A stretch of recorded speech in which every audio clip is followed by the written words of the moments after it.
Hello, welcome back to my channel. तर आजची recipe आहे बाजरीचं थालीपीठ।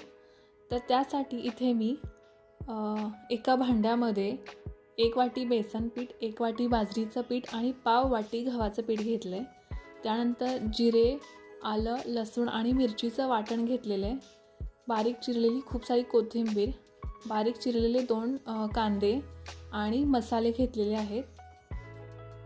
आता या पिठामध्ये आपल्याला सगळे जिन्नस मिक्स करायचे आहेत।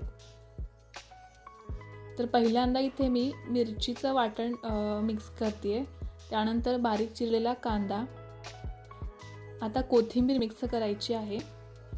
त्यानंतर ओवा आपल्याला 1 चमचा घ्यायचा आहे। त्यानंतर धने पावडर 1 ते 1.5 चमचा, त्यानंतर अर्धा चमचा आपल्याला हळद घ्यायची आहे। 2 चमचे आपल्याला इथे मीठ वापरायचे।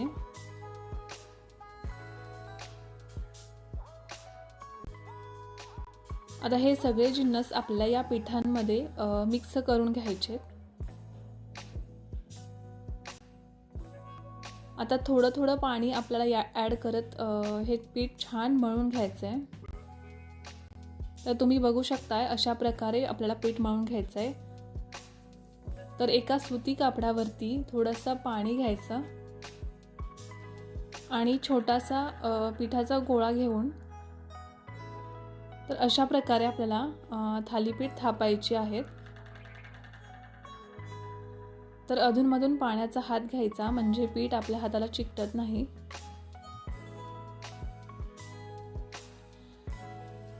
तर थालीपीठ थापून झाल्यानंतर त्यावरती आपल्याला तीळ टाकायचे आहेत।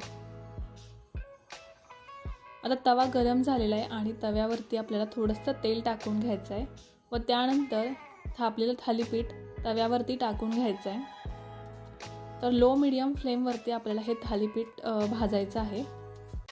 तर त्यामुळे थालीपीठ एकदम छान भाजले जातील व खमंग होतील। तर दोन्ही साइडून आपल्याला तेल लावून घ्यायचं आहे त्याला। तर अशा प्रकारे सगळी थालीपीठं मी करून घेतली आहेत। तर तुम्हाला ही रेसिपी कशी वाटली हे मला कमेंट करून नक्की सांगा आणि नवीन असाल तर चॅनलला सबस्क्राईब करायला विसरू नका। थँक्यू।